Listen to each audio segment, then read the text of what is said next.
नमस्कार मित्रों। आज हम प्रेमचंद की रचनाओं में कला पक्ष पर बात करेंगे। हिंदी कथा साहित्य के निर्विवादित या कहा जाए सर्वमान्य सम्राट प्रेमचंद के कृतित्व का अनूठापन जिज्ञासु शोधकर्ताओं एवं विद्वानों को कुछ न कुछ नई पड़ताल करने के लिए उकसाता रहता है।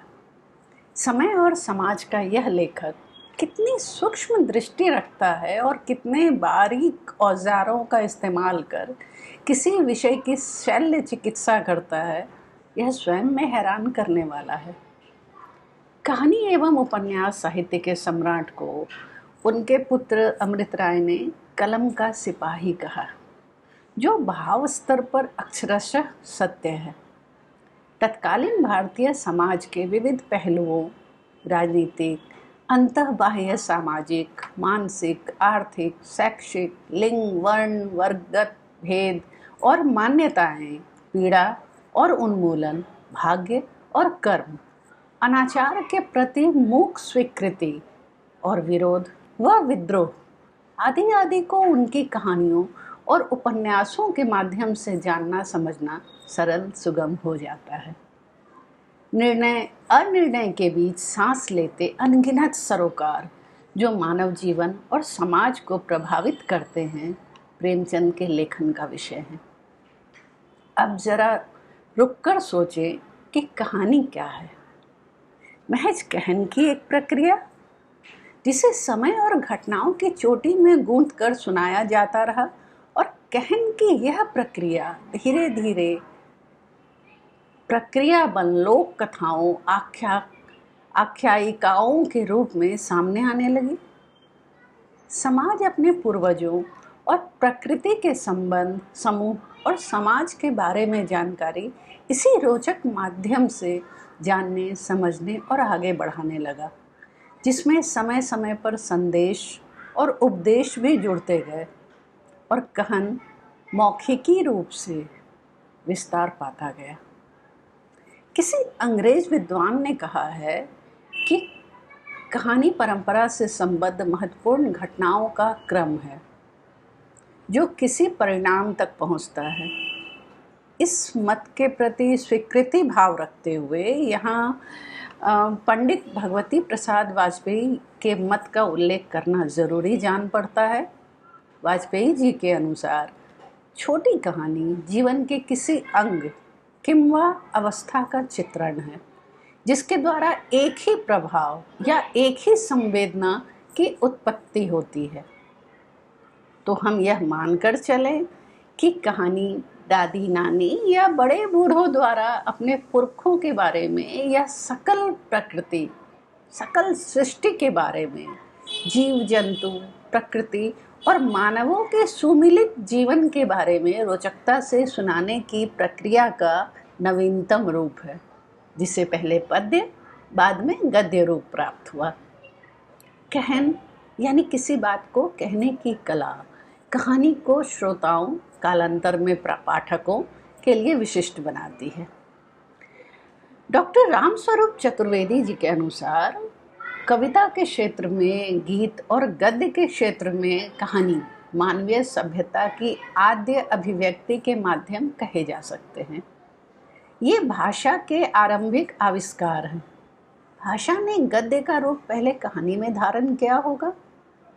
उस युग में जीवन का अधिकतर ज्ञान विज्ञान दादी, नानी, पंचतंत्र, हितोपदेश की कहानियों के माध्यम से संचरित होता था। रामस्वरूप चतुर्वेदी जी यह भी मानते हैं कि सभ्यता के विकास के हर चरण में कहानी नया अवतार लेती है। पशु कथा, नीति कथा, आख्यायिका और कहानी से लेकर जासूसी कहानी और विज्ञान कथा तक। प्रेमचंद की सर्वश्रेष्ठ कहानियाँ नामक पुस्तक से उद्धृत पंक्तियों पर दृष्टि डालें तो कहानी या आख्यायिका साहित्य का प्रधान अंग है। आज से नहीं, आदिकाल से। हाँ, आजकल की आख्यायिका में समय की गति और रुचि में बहुत अंतर हो गया है। प्राचीन आख्यायिका कुतूहल प्रधान होती थी या अध्यात्म विषयक। वर्तमान आख्यायिका साहित्य के दूसरे अंगों की भांति मनोवैज्ञानिक विश्लेषण और मनोरहस्य के उद्घाटन को अपना ध्येय मानती है। हिंदी साहित्य से जुड़े अध्येता मधुरेश जी के विचार से भी सहमत होंगे कि गद्य विधा के विकास की दृष्टि से कहानी भारतेंदु युग की उपज उस रूप में नहीं है जैसे उपन्यास और निबंध है। मैं फिर से एक बार दोहरा दूं कि हिंदी साहित्य से जुड़े अध्येता, जो शोधार्थी हैं, जो शोधकर्ता हैं और जो अध्ययनशील पाठक हैं, उन्हें मधुरेश जी के विचार पर एक बार विचार करना चाहिए। मधुरेश जी के विचार यह हैं कि गद्य विधा के विकास की दृष्टि से कहानी भारतेंदु युग की उपज उस रूप में नहीं है जैसे कि उपन्यास और निबंध हैं, लेकिन तत्कालीन निबंधों और गद्य रूपों में जिन विभिन्न शैलियों का आविर्भाव हो रहा था, उनमें कहानी जीवंत विधा के रूप में कहानी की उपस्थिति को संभव बनाते हैं।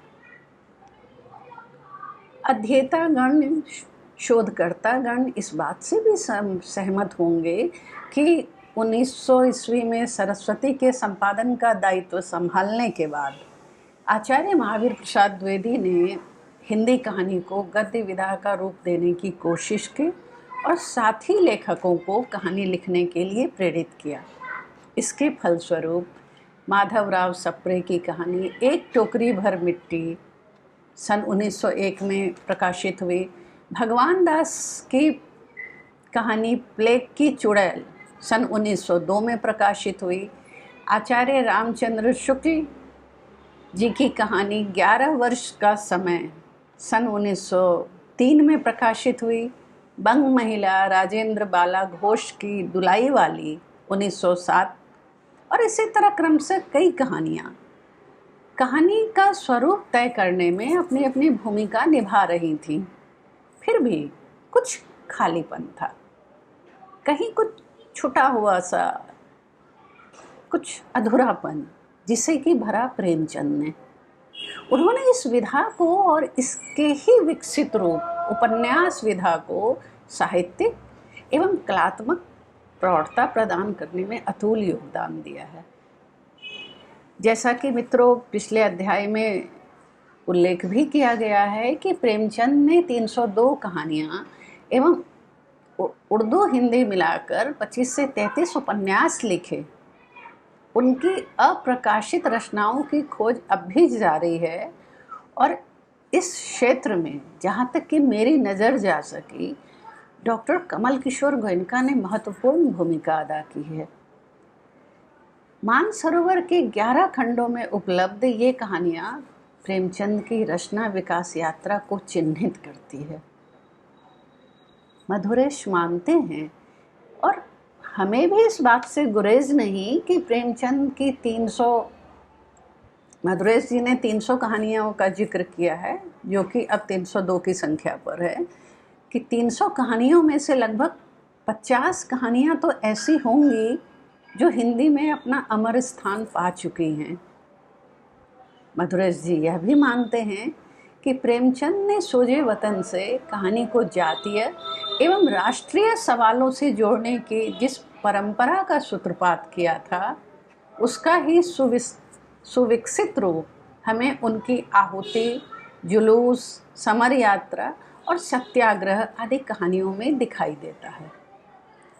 हालांकि आचार्य नंदुलारे वाजपेयी इस मत से इनकार नहीं किया जा सकता कि प्रेमचंद की आरंभिक कहानियों में कला की दृष्टि से वह सफाई, वह खराद और काट छांट नहीं है जो परवर्ती कहानियों में है। आरंभिक कहानियाँ अधिकतर लंबी और वर्णनात्मक है, जबकि पीछे की कहानियाँ अधिक गठी हुई, संक्षिप्त तथा नाटकीय प्रभाव से संपन्न है। प्रेमचंद की कहानियों की विशेषता समझने के लिए यह अनिवार्य है कि कालक्रम के अनुसार कहानियों के साथ यात्रा की जाए, तो धीरे धीरे यह स्पष्ट होता जाएगा कि उनकी आरंभिक कहानियाँ घटना प्रधान हैं। घटनाएं रोचकता और कौतूहल बनाए रखने में सक्षम भी हैं। कथानक घटनाक्रम के साथ विकास पथ पर बढ़ता जाता है। पात्रों का चरित्र उभर नहीं पाता। ज्यों-ज्यों यह यात्रा आगे बढ़ती है, हम पाते हैं कि धीरे-धीरे कथानक और चरित्र साथ-साथ बुने गए और चरित्र कथानक को उभारने में, उसे गति देने में महत्वपूर्ण भूमिका निभा रहे हैं। चरित्र प्रधान कहानियों की एक लंबी फेहरिस्त है। बाद की कहानियाँ पूरी कसावट के साथ सामने आई है। यही विकास क्रम उनके उपन्यासों में भी दिखाई देता है। प्रतीकों में अपनी बात कहने की कला में प्रेमचंद सिद्धहस्त थे। भाव एवं कला परस्पर संयोजित होकर रचना को उत्कर्ष की ओर ले जाते हैं और उसके भीतर गहराई भी देते हैं। कहना ना होगा कि प्रेमचंद अपने बढ़ते कदम के साथ लेखन को सुधारते और संवारते चले हैं। उनकी आरंभिक कृतियों में कहानी का समापन आदर्श फलक पर पहुंचकर ही होता था। धीरे धीरे उसमें भी कमी दिखती है और यथार्थ का अपेक्षाकृत मुखर होना अच्छा लगता है। हालांकि आदर्श के प्रति मोह से वे लंबे समय तक बंधे रहे। हम यह भी पाते हैं कि प्रेमचंद भावुकता की अतिशयता से उभरते हुए उपदेश की जगह संदेश देने की स्थिति में आए। उनकी बाद की कहानियों में चित्रित देश काल, वातावरण, पात्र और उनके मनोविज्ञान का गहरा सामंजस्य भी हमें दिखाई पड़ता है। संवाद, एकालाप के साथ ही चिंतन मनन, भ्रम विभ्रम, आवेश आवेग आदि मनोभाव पात्रों के मनोविज्ञान एवं तत्कालीन समय एवं समाज के प्रति गहरी समझ बनाने में सक्षम है। ये समस्त विशेषताएं कहानियों में तो प्रकट हुई ही, उपन्यासों में खुलकर सामने आई। डॉक्टर रामविलास शर्मा ने तो कहा ही कि यदि कहानीकार प्रेमचंद और उपन्यासकार प्रेमचंद में से किसी एक को चुनना पड़े, एक को ही हिंदी साहित्य के इतिहास में जगह देने की बात हो, तो शायद उपन्यासकार प्रेमचंद को ही इस उपन्यास के लिए चुना जाएगा। अब एक दृष्टि कहानी और या कहें कि कहानी और उपन्यास के तत्वों पर डालें तो कुछ प्रमुख एवं कुछ सहायक तत्व उभरकर सामने आते हैं। इन्हें इस प्रकार रेखांकित किया जा सकता है। कथावस्तु या कथानक। कथानक को रचना की रीढ़ कहा जा सकता है। कथानक का फैलाव 3 स्तरों पर होता है, या कहें इसके 3 पड़ाव हैं: आरंभ, मध्य और अंत। हम कह सकते हैं कि वर्णित घटनाओं का सुव्यवस्थित समुच्चय ही कथानक है। इसकी योजना में घटनाओं की सुसंबद्धता अनिवार्य है। मौलिकता, रोचकता, सुसंगठन, जिज्ञासा, रोमांच आदि सहायक तत्व कथानक को विशेष ऊंचाई प्रदान करते हैं। प्रेमचंद अपनी रचना की कथावस्तु के प्रति सचेत रहते थे। कोई समस्या, कोई सरोकार जब भीतर भीतर पकते खदकते हुए सिलसिलेवार घटनाक्रम का रूप लेने लगता, तब वे उसकी रूपरेखा तैयार करते। एक पत्र में उन्होंने लिखा भी है कि जब तक कोई चीज़ मेरी कल्पना को कुरेदे नहीं, मैं कोई अच्छी चीज़ पैदा करने में बिल्कुल असमर्थ हूँ। उन्होंने यह भी स्वीकारा कि जब तक करंट अफेयर्स से लगाव ना रहे, किसी मजमून पर लिखने की तहरीक नहीं होती और मजमून भी मुश्किल से सूझता है।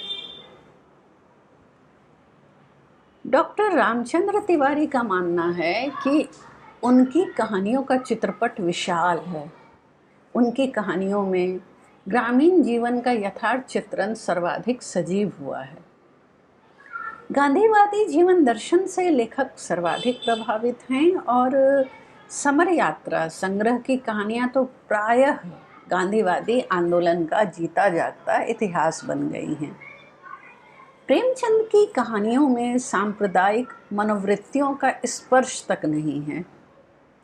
उन्होंने मुसलमान पात्रों का भी उतनी ही सहृदयता से चित्रण किया है जितनी सहानुभूति से हिंदू पात्रों का, चाहे वह मुक्तिधन कहानी का रहमान हो या ईदगाह का हामिद या उसकी बूढ़ी दादी अमीना हो। उनकी कहानियों का सबसे प्रबल आकर्षण अनुभूति की तीव्रता है। उनकी प्रत्येक कहानी जीवन का अनुभूति खंड है जिसे उन्होंने हृदय की संपूर्ण निश्चलता के साथ प्रस्तुत कर दिया है। उनका दृष्टिकोण मानवतावादी है। वे पाप से घृणा करते हैं, पापी से नहीं। वे मनुष्य के देवत्व में भरोसा करते हुए पंच परमेश्वर और बड़े घर की बेटी जैसी कहानियां लिखते हैं। उनकी कहानियों का शिल्प विधान भले ही पाश्चात्य आधार पर हुआ हो, पर इनकी भारतीय आदर्शों से निर्मित हुई है। मित्रों, गौर करें तो पाएंगे प्रेमचंद ऐसी कथा वस्तु चुनते हैं जो पारिवारिक और सामाजिक जीवन की विडंबनाओं को उलीचते हुए हृदय पर आघात करे। श्रोता हो या पाठक, देर तक उपडुब करता रह जाता है। कहानी कफन, अगर हम कहानी कफन की बात करें तो कहानी कफन गांव के चर्मकार बाप बेटे घीसू और माधव और उसकी पत्नी बुधिया की विडंबना भरी त्रासद गाथा है। माधव की पत्नी बुधिया असह्य प्रसव पीड़ा झेलती हुई झोपड़ी में अकेली कराहती छटपटाती रहती है, जबकि माधव अपने पिता घीसू के साथ खेत से चुरा कर लाए गए आलू अलाव में पकाकर खाता रहता है। घीसू के कहने पर कि वह पत्नी के पास जाए और उसे सांत्वना दे तो वह बहाना बनाता है, और बहाना भी क्या कि उससे बुधिया की हालत देखी ना जाएगी, जबकि उसे यह डर सताता है कि उसके झोपड़ी में जाते ही कहीं उसके पिता अधिक आलू ना खा ले। भूख से उपजी अमानवीयता और संवेदन शून्यता की पराकाष्ठा यहीं तक नहीं है। दोहरे दर्द से लड़ती बुधिया आखिर दम तोड़ देती है, और तब लाश के कफन के लिए गांव वालों की सहानुभूति के रूप में मिली धनराशि से कफन न खरीदकर दोनों दारू के अड्डे पर जाते हैं और दारू पीते हुए बुधिया की तारीफ करते हैं कि जीते जी तो देखभाल करती ही थी, जाते जाते भला कर गई, बड़ी अच्छी थी बुधिया। इस क्षण पाठक के भीतर पीड़ा की हिलोर अमानवीयता की हद का टूटना जानती है।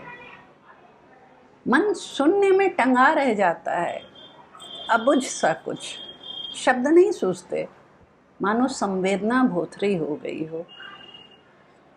वंचित समाज के पुरुष वर्ग के प्रति बहती करुणा की धारा सूखने लगती है और इंसानियत के शर्मसार होने की स्थिति में अपने को पाकर पाठक बेचैन होने लगता है। दलित वर्ग की ही एक अन्य कहानी सदगति पर अगर हम बात करें तो सदगति शोषित वंचित वर्ग और वर्ण के प्रति ब्राह्मण को देवतुल्य मानने की प्रवृत्ति पर सटीक व्यंग करती है और देर तक पाठक को अस्थिर किए रहती है। बेटी के लग्न का मुहूर्त मात्र जानने के लिए गरीब दुखिया पंडित जी को सादर लिवाने जाता है, और साथ चलने के एवज में पंडित जी क्या करवा रहे हैं तो पंडित जी उससे अपने पशु घर की सफाई से लेकर लकड़ी चीरने के काम पर लगा देते हैं। सुबह से दोपहर हो जाती है। भूखा प्यासा दुखिया जरा दम मारने को चिलम की चाह करता है, सुबह से भूखा, और उसके लिए वह आग लेने को पंडित जी के आंगन में जाने की हिम्मत कर बैठता है। पंडित जी को थोड़ी दया आती है, मगर पंडिताइन क्रूरता की प्रतिमूर्ति। पंडिताइन अब शब्दों की बारिश करती हुई उसके ऊपर दूर से जलता कोयला फेंकती है जो उसके सिर पे लगता है। इस दृश्य से गुजरते हुए रोंगटे खड़े हो जाते हैं। दोपहर से शाम हो जाती है। भूखा प्यासा दुखिया लकड़ी चीरते चीरते बेदम होकर दम तोड़ देता है। और जब दुखिया की मृत्यु हो जाती है तो पंडित जी का विरोध करते हुए कोई भी दलित उसकी लाश को वहाँ से नहीं हटाता। आगे का दृश्य पाठक स्वयं देखें। पंडित जी ने रस्सी निकाली, उसका फंदा बनाकर मुर्दे के पैर में डाला और फंदे को खींच कर कस दिया। अभी कुछ कुछ धुंधलका था। पंडित जी ने रस्सी पकड़कर लाश को घसीटना शुरू किया और गांव के बाहर घसीट कर ले गए। वहां से तुरंत आकर स्नान किया, दुर्गा पाठ पढ़ा और गंगा जल छिड़का।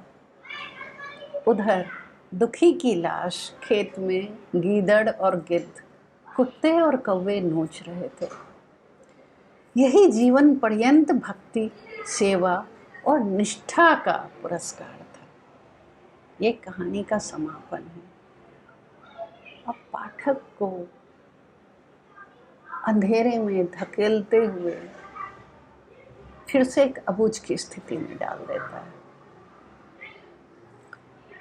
पंच परमेश्वर, बूढ़ी काकी, नशा, पूस की रात आदि कहानियाँ कथा वस्तु सहित अन्य तत्वों का सुंदर उदाहरण प्रस्तुत करती हैं। सबका उदाहरण दे पाना संभव नहीं है। प्रेमचंद की कहानियों के विषय में यह कहा जाना भी अतिशयोक्ति नहीं माना जाना चाहिए कि उनकी कहानियों में एक महान रचनाकार की प्रचुरता और विविधता है। सबसे बड़ी बात यह है कि वह अपनी बात को, किसी कथानक को दोहराते नहीं। प्रेमचंद हिंदुस्तान के उन थोड़े से कलाकारों में से हैं जो हिंदू और मुसलमान दोनों पर समान अधिकार से लिख सकते हैं। हर बड़े और महत्वपूर्ण लेखक की तरह प्रेमचंद ने भी उतार चढ़ाव के अनेक दौर देखे हैं। विवरण बाहुल्य और गहराई के अभाव का वास्ता देकर उनका विरोध करने वाले का अभाव कभी नहीं रहा। लेकिन देश के 2 दशकों 1916 से लेकर सन 1936 तक के सामाजिक राजनीतिक प्रसंगों और घटनाक्रमों, जनसंघर्ष तथा सामाजिक परिवर्तन की आकांक्षा के प्रामाणिक और विश्वसनीय अंकन की दृष्टि से प्रेमचंद से बेहतर कोई दूसरा माध्यम नहीं। यह अकारण नहीं है कि सामाजिक परिवर्तन की आकांक्षा रखने वाले हर पीढ़ी के लेखक उनसे जुड़कर गहरा सुख और गौरव अनुभव करते रहे हैं। दूसरा तत्व है पात्र और उनका चरित्र। तो चरित्र चित्रण की भी बात हो गई। प्रेमचंद के पात्र समाज के यथार्थ चरित्र का प्रतिनिधित्व करते हैं, फिर चाहे वे इतिहास के पन्नों से लाए गए हों या शहरी समाज से, या कि गांव के विभिन्न तबकों में बटे वर्ण वर्ग के भेद को अपने जीवन में झेलते नजर आते हों। कथा वस्तु को बल देने के लिए प्रेमचंद पात्रों की रचना भी साथ साथ किए चलते हैं। अपने पात्र के चरित्र को अपने समाज के किसी व्यक्ति के व्यक्तित्व एवं नाम को दृष्टि में रखकर ढालते हैं। रूपरेखा बनाते समय नाम एवं गुण दोष रेखांकित करते हैं। यही कारण है कि उनके पात्र सदैव जीवंत नजर आते हैं। कहानी कहानी नहीं रह जाती। हम उन पात्रों को खुली आंखों से देखने और उनके हालात को महसूस करने लगते हैं। प्रेमचंद ने लिखा भी है कि प्लॉट सोच लेने से लिखना बहुत आसान होता है, लेकिन प्लॉट सोचने के साथ ही चरित्रों की कल्पना करनी पड़ती है जिसके द्वारा यह प्लॉट प्रदर्शित किया जाए। और ये हम सब मानते हैं कि चरित्रों से कथानक को गति मिलती है। यह गति उनके संवाद, एकालाप, स्थिति परिस्थिति को उजागर करने वाली प्रवृत्ति एवं मानसिक दशा से भी मिलती है। पात्रों की उपस्थिति के बिना घटनाक्रम नीरस और आत्मा से रहित यानी निर्जीव प्रतीत होगा। देवेंद्र सत्यार्थी का मानना है कि उनके उपन्यास, उनके से यहाँ मेरा तात्पर्य प्रेमचंद से है, प्रेमचंद के उपन्यास के पात्र आँखों के आगे जिंदा इंसानों की तरह चलते फिरते सांस लेते नजर आने लगते हैं और लिखने में ज़्यादा कठिनाई नहीं होती। मित्रों, प्रेमचंद के पात्र किसी धर्म विशेष से बंधे नहीं हैं। वे जो हैं, जिस समाज से जुड़े हैं, उनकी मानसिक अवस्था भी वैसे ही है, सोच का दायरा भी वहीं तक है। सदगति का दुखिया वर्ण से ही नहीं, वर्ग से भी दलित, उपेक्षित है। ब्राह्मण को देवतुल्य मानने की मानसिकता से बंधा हुआ है। इसलिए पंडिताइन द्वारा अपने ऊपर अंगारा फेंके जाने के बाद भी वह कुपित नहीं होता, नाराज नहीं होता, गुस्सा नहीं होता। उसके मन में कहीं प्रतिकार या विद्रोह का कोई भाव नहीं उपजता, बल्कि इसे दैवी कोप मानकर अपने अपराध के प्रायश्चित के रूप में स्वीकार करता है। डॉक्टर रामविलास शर्मा यह भी मानते हैं कि प्रेमचंद के अधिकांश पात्र हास्य प्रेमी, जिंदा दिल, कठिन परिस्थिति का धीरज से मुकाबला करने वाले और अन्याय के सामने सिर ना झुकाने वाले होते हैं। प्रेमचंद ने ये सब बातें जनता में देखी थीं, इसलिए कहानियों में चित्रित कर सके थे। किंतु इस बात से पूर्ण सहमति नहीं बन पा रही, क्योंकि प्रेमचंद के कई ग्रामीण पात्र अपनी दुरावस्था को भाग्य का लेखा मानते हैं, तो कुछ अन्याय के खिलाफ आवाज भी उठाते हैं। पंच परमेश्वर में अगर हम देखें तो पंच परमेश्वर की खालाजान जुम्मन और उसकी पत्नी के खिलाफ पंचायत में आवाज उठाती है। वहीं बूढ़ी काकी, कहानी की काकी, इसे भाग्य का लेखा मान लेती है, जबकि दोनों के हालात समान हैं। इसी प्रकार पूस की रात के हरखू एवं कफन के घिसू माधव के चरित्र में कोई समानता नहीं। प्रेमचंद की दृष्टि में उपन्यास मानव चरित्र का चित्र मात्र है तथा मानव चरित्र पर प्रकाश डालना और उसके रहस्यों को खोलना उसका लक्ष्य है।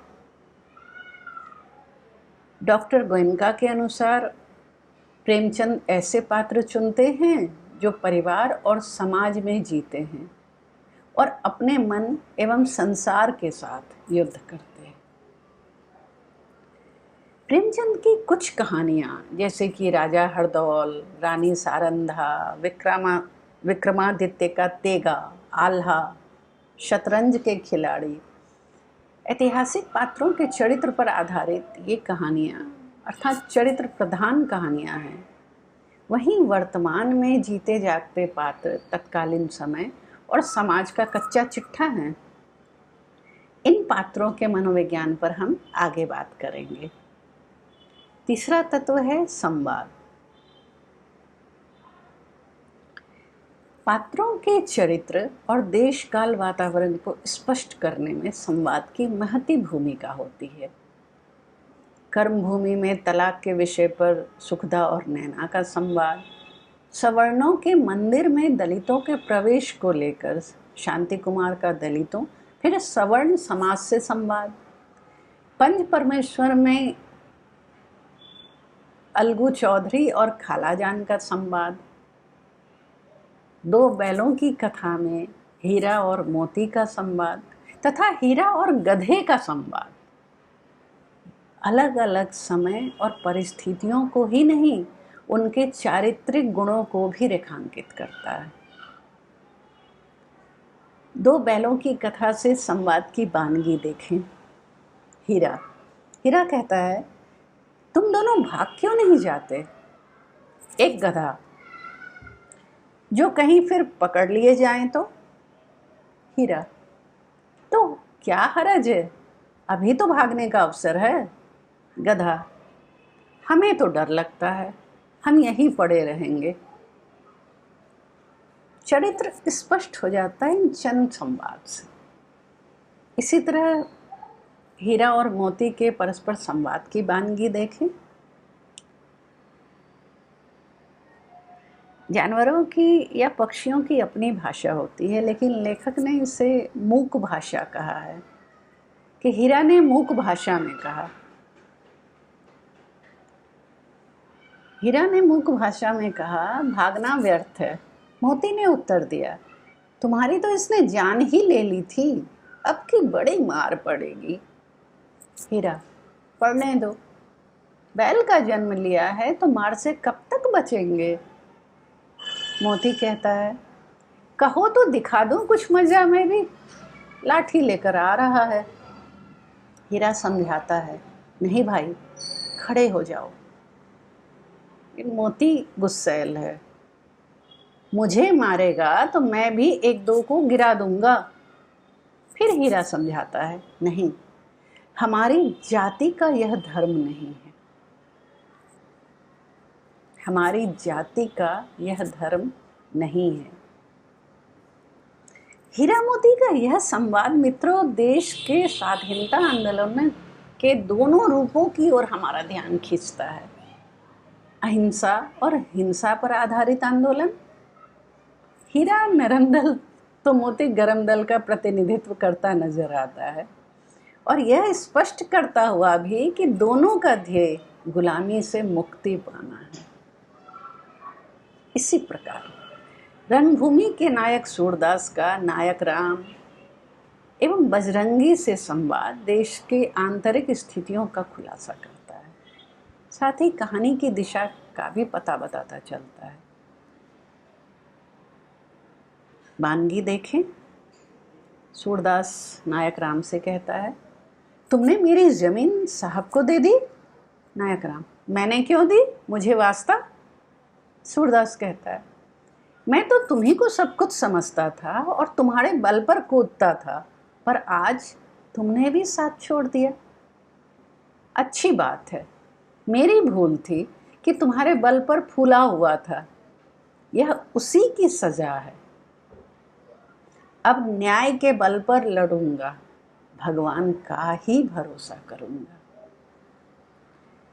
नायक राम सूरदास को जवाब नहीं दे पाता है, तो वह अपने सहयोगी बजरंगी से कहता है, बजरंगी, जरा भैरव को बुला लो, इन्हें सब समझा दें, मैं इनसे कहाँ तक मगज लग रहा हूँ।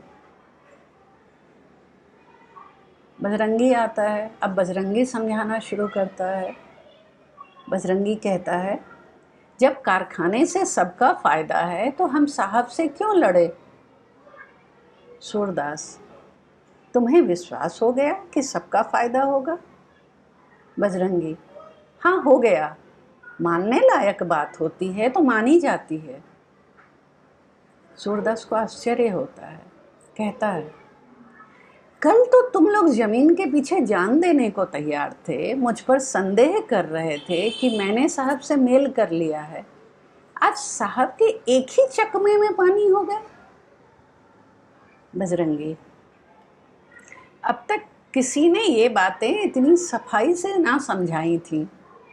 कारखाने से सारे मोहल्ले का, सारे शहर का फायदा है, मजूरों की मजूरी बढ़ेगी, तो अब हमें तो झगड़ा नहीं है। तुमको भी हम यही सलाह देते हैं कि अच्छे दाम मिल रहे हैं, जमीन दे डालो। यूं ना दोगे तो जाब्ते से ले ली जाएगी, इससे क्या फायदा। सूरदास तैयार नहीं होता है, कहता है, अधर्म और अत्याचार कितना बढ़ जाएगा यह भी मालूम है। बजरंगी, धन से तो अधर्म होता ही है, पर धन को कोई छोड़ नहीं देता। सूरदास, तो तुम लोग अब मेरा साथ ना दोगे, मत दो। जिधर न्याय है उधर किसी की मदद की इतनी जरूरत भी नहीं है। मेरी चीज है, बाप दादों की कमाई है, यहाँ दादों से तात्पर्य दादाओं से है। बाप दादों की कमाई है, किसी दूसरे का उस पर अख्तियार नहीं है। अगर जमीन गई तो उसके साथ मेरी जान भी जाएगी।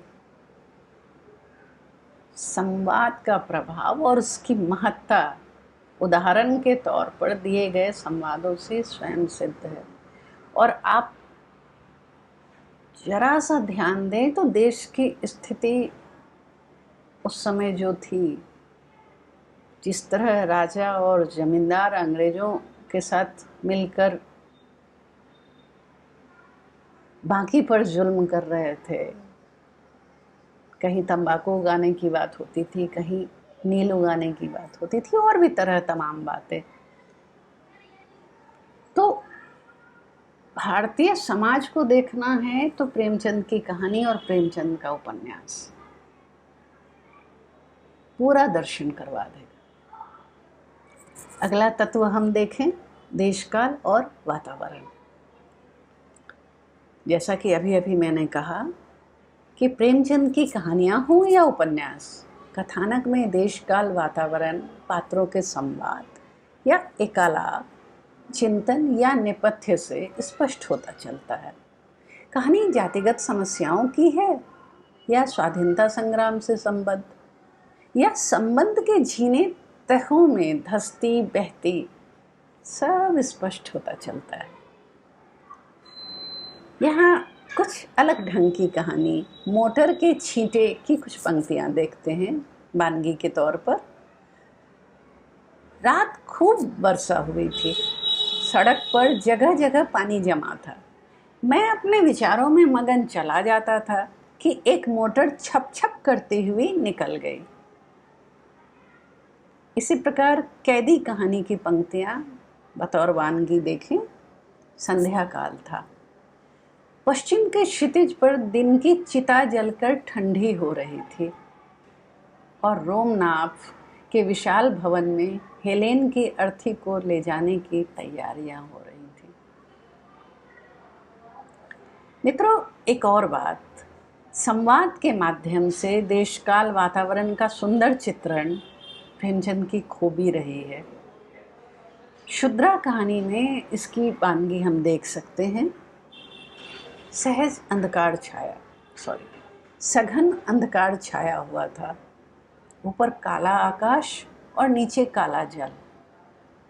गौरा आकाश की ओर ताक रही थी और उसकी संगिनी जल की ओर। उसके सामने आकाश के कुसुम थे, इसके चारों ओर अनंत अखंड अपार अंधकार था। जहाज से उतरते ही एक आदमी ने यात्रियों के नाम लिखने शुरू किए। इसका पहनावा तो अंग्रेजी था, पर बातचीत में हिंदुस्तानी मालूम होता था। गौरा सिर झुकाए अपनी संगिनी के पीछे खड़ी थी। उस आदमी की आवाज़ सुनकर वह चौंक पड़ी। यह मंगरू था, इसमें जरा भी संदेह ना था। हाँ, उसकी सूरत बदल गई थी। आखिर मंगरू उसके सामने आकर खड़ा हो गया और कुचेष्टापूर्ण नेत्रों से देखकर बोला, तुम्हारा नाम क्या है? गौरा ने कहा, गौरा। नाम सुनते ही मंगरू चौंक पड़ा, फिर बोला, घर कहाँ है? गौरा ने कहा, मदनपुर, जिला बनारस। अब मंगरू उसको ध्यान से देखता है और लपक कर उसका हाथ पकड़ लेता है, फिर पूछता है, गौरा, तुम यहाँ मुझे पहचानती हो? लेखक दृश्य दिखा रहे हैं। गौरा रो रही थी, मुंह से बात ना निकली। मंगरू फिर पूछता है, तुम यहाँ कैसे आई? गौरा खड़ी हो जाती है, आंसू पोंछ डालती है और मंगरू की ओर देखकर कहती है, तुम ही ने तो बुलावा भेजा था। मंगरू को आश्चर्य होता है, मैं तो 7 साल से यहाँ हूँ। गौरा दुखी होती है, तुमने उस बूढ़े ब्राह्मण से मुझे लाने को नहीं कहा था? मंगरू हैरान है, परेशान है। कह तो रहा हूँ मैं 7 साल से यहाँ हूँ और मरने के बाद ही यहाँ से जाऊँगा। भला तुम्हें क्यों बुलाता? गौरा को ऐसा लगता है मंगरू उसको देखकर खुश नहीं हुआ। मंगरू उसका पति। तो मंगरू लज्जित होता है और वो उसको फिर समझाने की कोशिश करता है, अब तुम यहाँ से लौट नहीं सकती गौरा, यहाँ आकर बिरला ही कोई लौटता है। गौरा का दिल नहीं मानता है। वो फिर पूछती है, जहाज फिर कब लौटेगा? मंगरू बताता है, तुम यहाँ से 5 बरस के पहले नहीं जा सकती। क्यों? क्या कोई जबरदस्ती है? हाँ।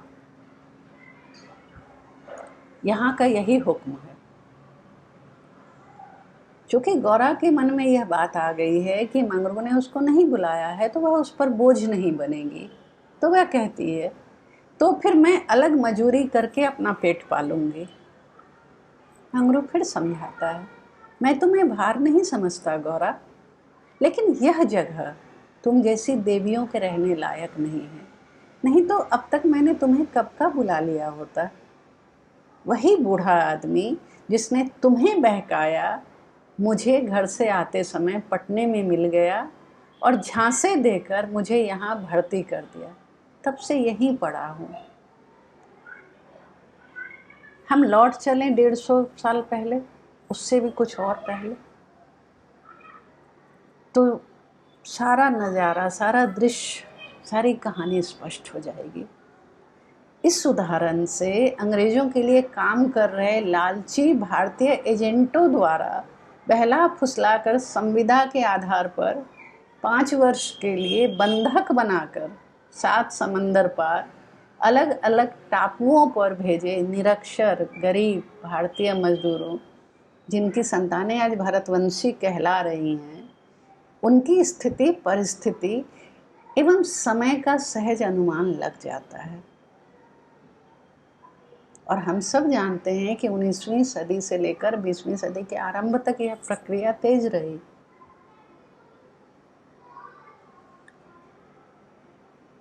कुछ बातें भाषा शैली और शिल्प को लेकर भी। प्रेमचंद भाषा के समस्त पहलुओं का सुंदर प्रयोग करने वाले अद्भुत प्रयोक्ता थे। यही बात उनकी शैली और शिल्प के लिए भी कही जा सकती है। बिंब उभारने में भी प्रेमचंद का जवाब नहीं। वानगी के तौर पर कुछ कहानियों की कुछ पंक्तियां देखें। शाम हो गई, खंडहर के चमगादड़ों ने चीखना शुरू किया। अबाबीलें आ आकर अपने अपने घोंसलों में चिमटी, पर दोनों खिलाड़ी डटे हुए थे, मानो दो खून के प्यासे सुरमा आपस में लड़ रहे हों। ये शतरंज की खिलाड़ी की पंक्ति है।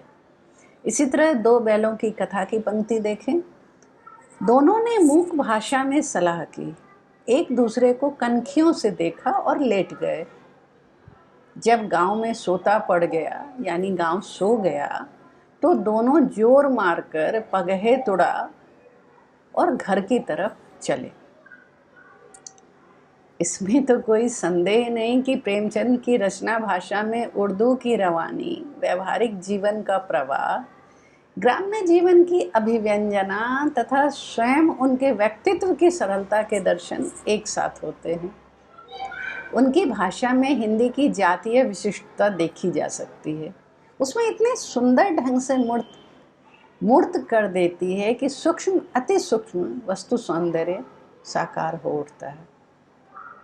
यह तो सर्वमान्य है कि उनमें वर्णन के उतार चढ़ाव, घटनाओं की पृष्ठभूमि और उनका प्रभावपूर्ण ब्यौरा, प्राकृतिक सौंदर्य की रमणीयता, ग्राम्य जीवन की सरलता आदि का वर्णन बड़ी सजीव शैली में करते हैं।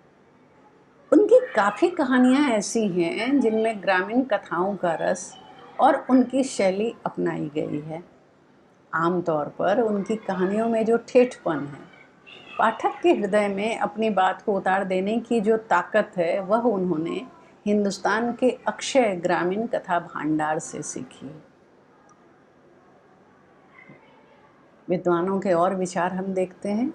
उनकी शैली आमतौर से व्यंग प्रधान होती है। उसमें एक तरह का कसाव होता है, एक काव्य तत्व जो ग्राम कथाओं में कभी कभी मिलता है।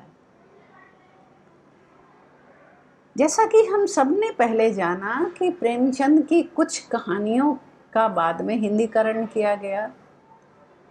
डॉक्टर गोयनका के अनुसार अमृत राय ने उर्दू कहानियों का हिंदीकरण करते हुए प्रेमचंद की भाषा का यत्र तत्र परिवर्तन कर दिया है, जबकि प्रेमचंद के उर्दू पाठ डॉक्टर गोयनका ने जिनका हिंदीकरण किया, तो उन्होंने उसमें कोई परिवर्तन नहीं किया। उन्होंने प्रेमचंद के उर्दू पाठ का केवल लिप्यंतरण किया ताकि मूल भाषा की रक्षा हो सके। अब यहाँ यह भी ध्यान देने योग्य बात है कि प्रेमचंद ने कुल 302 कहानियाँ लिखी अब तक जो प्राप्त है। 302 हिंदी कहानियाँ नहीं लिखी, और आरंभ में उन्होंने उर्दू में ही कहानियाँ लिखी हैं और उपन्यास लिखे हैं। प्रेमचंद ने स्वयं जिनका हिंदीकरण किया उसे तो मौलिक मान सकते हैं, किंतु जब औरों ने हिंदीकरण किया और कई बार भाषा परिवर्तन भी हुआ, जैसा कि डॉक्टर गोयनका ने जिक्र किया, तो क्या वैसी कहानियाँ मौलिक मानी जानी चाहिए? यहाँ ठहरकर सोचने की आवश्यकता है। बहरहाल, इससे एक समस्या तो यह आती है कि पाठक या शोधार्थी को प्रेमचंद की मूल भाषा से संबद्ध बातें समझने में दिक्कत हो सकती हैं, विशेषकर उर्दू से हिंदीकरण की गई कहानियों का। और इस ओर ध्यान भी डॉक्टर गोयनका ने ही दिलाया। डॉक्टर गोयनका ने दूसरी समस्या की ओर भी अध्येताओं का ध्यान खींचा। उनका मानना है कि जो दूसरी समस्या है वह मूल संस्करण और वर्तमान संस्करणों के पाठों की भाषा को लेकर उत्पन्न है। उसमें कई प्रकार के अंतर दिखाई पड़ रहे हैं जो प्रकाशकों एवं प्रूफ रीडरों द्वारा किए गए होंगे। इन अंतरों में शब्दों का लोप, नए शब्द का आगमन, शब्द का रूप परिवर्तन, शब्दों का विपर्यय, वाक्य रचना में परिवर्तन आदि शामिल है। उन्होंने एक उदाहरण भी दिया है कि कफन कहानी में 100 से अधिक स्थानों पर, कफन कहानी जिसका प्रकाशन अप्रैल 1936 में हुआ, उसके पाठ में परिवर्तन किया गया है। 100 से अधिक स्थानों पर परिवर्तन किया गया है। तो डॉक्टर गोयनका इस बात की आवश्यकता महसूसते हैं और बाकी विद्वानों का भी ध्यान आकर्षित करते हैं कि प्रेमचंद की कृतियों की भाषा को लेकर प्रथम संस्करण के आधार पर ही उसे शुद्ध किया जाए। प्रेमचंद की कहानियों एवं उपन्यासों में भाषा अरबी, फारसी, तत्सम तद्भव, हिंदुस्तानी, उर्दू हिंदी, संकर शब्द एवं उर्दू मुहावरों की छटा देखने को मिलती है। इनमें मूल अरबी, फारसी शब्द, संकर शब्द, संस्कृतनिष्ठ दुर्बोध तत्सम, तद्भव, देशज, भोजपुरी, अंग्रेजी के मूल शब्द, आगत शब्द, अभ्रंश एवं संकर शब्द सहित बहुवचन, अंग्रेजी के हिंदी पर्याय, आवृत्ति मूलक एवं ध्वनि मूलक शब्दों के साथ ही भाषा में पात्र अनुकूलता, चित्रात्मकता, आलंकारिकता, मुहावरे, लोकोक्तियाँ, सुक्तियों का प्रयोग आदि गुणों ने उनकी भाषा को विशेष रूप से समृद्ध किया। यहाँ डॉक्टर शर्मा के विचार को एक बार हम देखें। डॉक्टर जगन्नाथ शर्मा के अनुसार प्रेमचंद एक मौलवी के रूप में पंडित बनना चाहते हैं। ध्यान दें, प्रेमचंद एक मौलवी के रूप में पंडित बनना चाहते हैं, परंतु वे यह नहीं समझ पाए कि मौलवी अर्थात उर्दू दां तथा पंडित अर्थात हिंदी दां मिलकर एक नई लोक भाषा का निर्माण करते हैं और उर्दू हिंदी की अतिवादी प्रवृत्तियों से अपनी भाषा को बचाते हैं। प्रेमचंद का उर्दू भाषा का संस्कार हिंदी की ही नहीं, उर्दू को भी नया रूप देता है। जब वे हिंदी लेखन में आकर उर्दू में रचना करते हैं, हिंदी में हिंदी उर्दू को निकट लाते तथा उन्हें समरूप बनाते हैं। भाषा को सरल तथा लोक जीवन का बनाने में उन्हें जो सफलता मिली है, इस पर जैनेंद्र भी एक बात कह रहे हैं। जैनेंद्र लिखते हैं कि प्रेमचंद में बात को ऐसे सुलझाकर कहने की आदत मैं नहीं जानता मैंने कहीं और देखी है। वे भाषा के साधारणत्व में भी भाषा के जादूगर हैं। डॉक्टर चंद्रकांत वांदी वाडेकर भी मानते हैं कि प्रेमचंद की भाषा अत्यंत समृद्ध है और उन्होंने अपनी भाषा से व्यावहारिक और साहित्य भाषा का अंतर मिटा दिया है। गुण तो बहुत हैं, लेकिन कहीं कहीं एक बहुत बारीक कंकर की तरह व्याकरण सम्मत दोष भी है। ऐसा कुछ विद्वानों ने माना है कि प्रेमचंद की भाषा में जादू तो है, किंतु कहीं कहीं व्याकरण सम्मत दोष भी है। हालांकि उनकी अनूठी भाषा शैली और उतना ही अनूठा शिल्प इन छोटे छोटे दोषों को दरकिनार कर देता है। प्रेमचंद को भाषा का चमत्कारी लेखक कहना अतिशयोक्ति नहीं है। यहाँ कमल किशोर गोयनका मानते हैं कि उनका यानी प्रेमचंद का शब्द भांडार विशाल है। इनमें अनेक भाषाओं के शब्द हैं तथा भाषा के अधिकांश गुण उनकी भाषा में हैं। वे यह भी मानते हैं कि यह उनकी बड़ी उपलब्धि है कि उर्दू फारसी का एक लेखक हिंदी में आने पर छायावाद की भाषा की ऊंचाइयों का स्पर्श करता है और भाषा का मानक रूप निर्मित करता है। प्रेमचंद के बाद हिंदी के अनेक लेखकों ने उनकी भाषा को अपनाने की चेष्टा की है, परंतु उन जैसा भाषा चमत्कार एवं संप्रेषणीयता कोई दूसरा लेखक पैदा नहीं कर पाया है। प्रेमचंद के साहित्य में प्रयुक्त आगत शब्दावली का भाषा शास्त्रीय अध्ययन व अनुशीलन किया जाए तो कई तहें खुलती जाएंगी, ऐसा मुझे लगता है। शब्दावली पर ही एक दृष्टि डालें तो एक ओर अरबी फारसी शब्दों का बड़ा जखीरा है तो दूसरी ओर अंग्रेजी, संस्कृत और जनपदीय शब्द भांडार। इतना ही नहीं, प्रत्येक भाषा का मूल शब्द के साथ ही अभ्रंश, तद्भव, संकर और आगत शब्दों के रूप में हिंदी व्याकरण में ढलकर हिंदी का अभिन्न अंग बने हुए शब्दों का भी विशाल भांडार मौजूद है। कुछ वानगी देखते हैं। पहले हम देखते हैं मूल अरबी फारसी शब्द का यानी तत्सम शब्द का। फ़कीर, हिफाजत, कमसिन। मैंने कुछ उदाहरण यहाँ लिए हैं। हालांकि इस क्षेत्र में डॉक्टर गोयनका का बहुत बड़ा काम है और हम हिंदी के छात्र हमेशा उनके लिए उनके काम के लिए आभारी रहेंगे। तो यहाँ हम कुछ शब्द देखें। प्रेमा से फ़कीर, हिफाजत, कमसिन। इसी तरह सेवा सदन से कुछ शब्द लिए हैं। मोहसिन, नजात, मुशरिब, वफ़ात। वरदान से कुछ शब्द लिए हैं। सलाम, महफिल, फरमाइश, अजाब, सरकश, मसरूफ़, बलवा। ये रंगभूमि के शब्द हैं। प्रेमाश्रम से शब्द लिए हैं। मजलुमा, तशवीश, इम्कान, उहुलियस। कायाकल्प से कुछ शब्द लिए हैं। शाहिद, शरीयत, तौहीद, आकीज़ा, सिफत। निर्मला से तजबीज, तकदीर, तोहफ़ा, गाफिल, सिगूफ़ा। रकीब, आकबत। ये कर्मभूमि से था।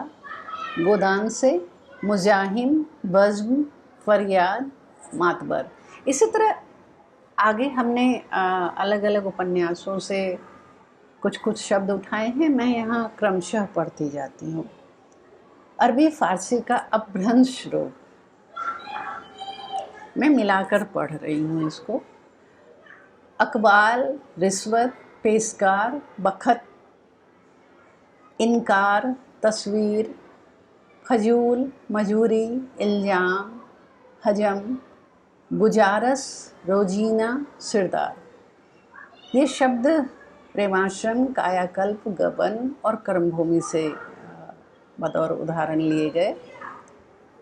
अब हम आते हैं तत्सम तद्भव हिंदी उर्दू मिश्रित शब्दावली। देखें, निरर्थक बकवाद, प्रफुल्ल बदन, निकाह बंधन, तस्वीरों से अलंकृत, परीक्षा का नतीजा, अमन का राज्य, मुसीबत की आकाशवाणी, वैधव्य का मज़ा, वाजिब शर्त अस्वीकार, अविश्वास के अंदाज में खासी संध्या, लफ्ज़ों की झंकार। यहाँ मित्रों देखें आप कि किस तरह हिंदी उर्दू के तत्सम रूपों का अंतरंग मिलाप निखरा है, क्या खूब निखरा है। ऐसे कई प्रयोग उनकी रचनाओं में भरे पड़े हैं। कुछ संकर शब्द के भी हम उदाहरण देखते हैं।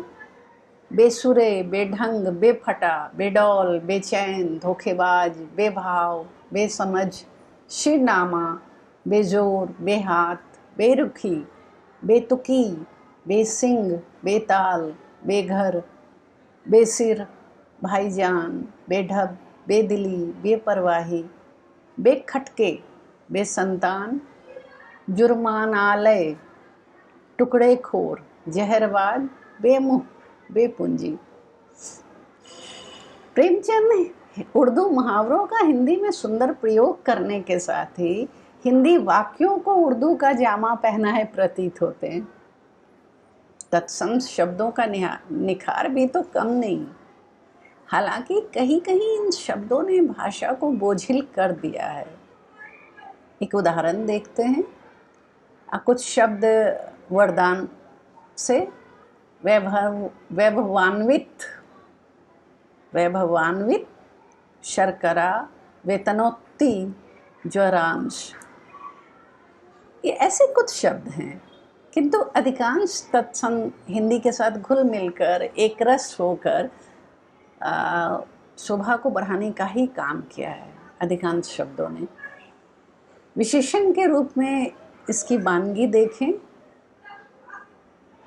तो आकांक्षा, तरल वेग, भ्रांत, आशा, विलासिनी कल्पना, निस्तब्ध रात्रि, कोमल संगीत, प्रचंड आलोचना, हिंसा संकल्प, गर्वमय हर्ष, पराभूत वेदना, मूक रुदन, शीतल क्षमा, राजसी करुणा, शुष्क त्याग, सात्विक अनुभव, शीतल संध्या, आर्द्र कंठ। प्रेमचंद ऐसे विशेषणों में सूक्ष्म भावों को भी गूंथते चलते हैं।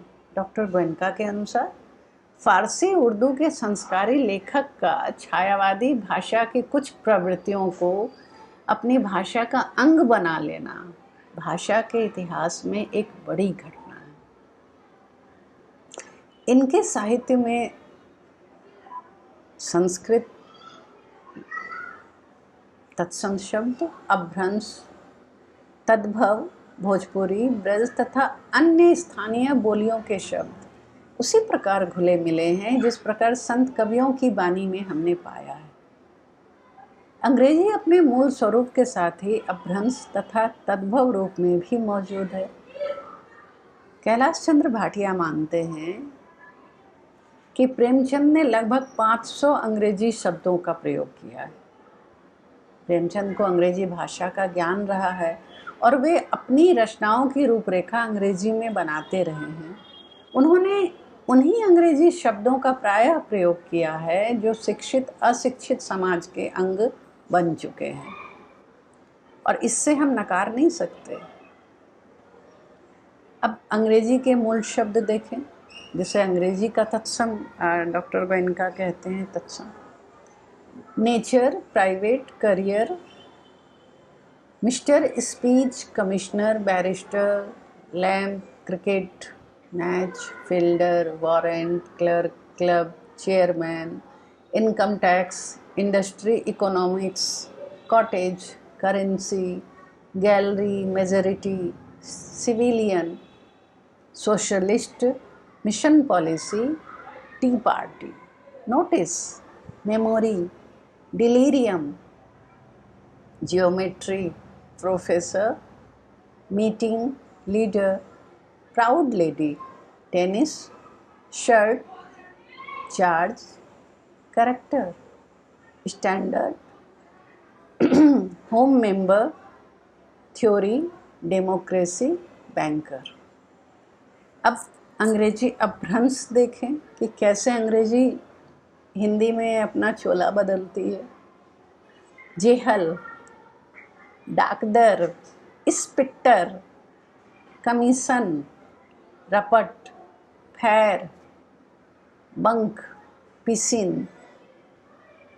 अंग्रेजी के आगत शब्द जो कि हिंदी के व्याकरण में घुल मिलकर अपना रूप बदल लेते हैं, मतलब रच पच जाते हैं बिल्कुल। ऐसे कुछ शब्द हैं।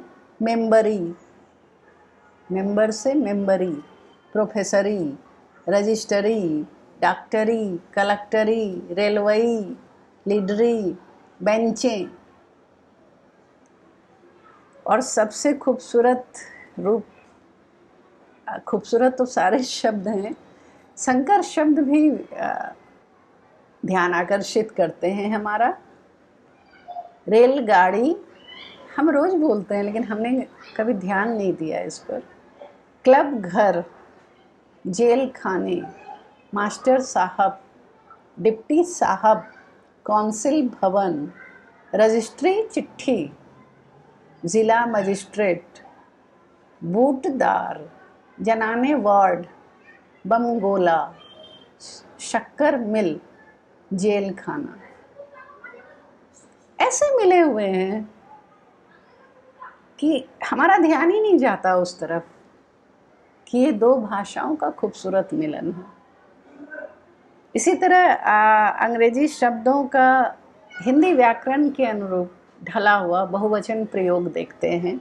मेंबरों, पिस्तौलों, फील्डरों, अफसरों, स्कूलों, रिपोर्टों, अपीलों, मोटरों, डायरेक्टरों, कौंसिलों, स्काउटों, बसों, फिल्मों, स्कीमें, नर्सों, थ्योरियों। इस तरह के काफ़ी शब्द हैं यहाँ, कुछ कुछ बस वानगी के रूप में। अब अंग्रेजी से हिंदी में अनुदित शब्द ये विशेष ध्यान खींचते हैं।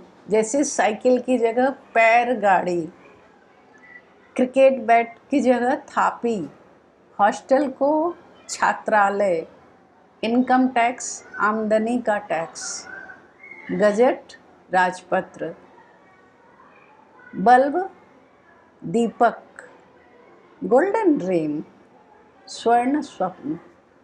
ये सारे प्रयोग उन्होंने अपनी रचनाओं में किए हैं। तो हम देख सकते हैं मित्रों कि आगत शब्दावली के रूप में अरबी, फारसी तथा अंग्रेजी के शब्द हिंदी व्याकरण के अनुरूप ढलकर उसमें कैसे रच पच गए हैं और इतने अधिक कि ग्रामीण समाज की बोलियों के बीच अपना परायापन पूरी तरह खोकर एक रस हो गए हैं। यही हिंदी की उदात्त प्रकृति और उसकी अद्भुत पाचन शक्ति का प्रमाण है। प्रेमचंद ने ग्रामीण समाज को कथानक का केंद्र बनाया, ग्रामीण पात्र रचे, तो उन साक्षर निरक्षर पात्रों की बोली भाषा से वे कैसे अछूते रहते।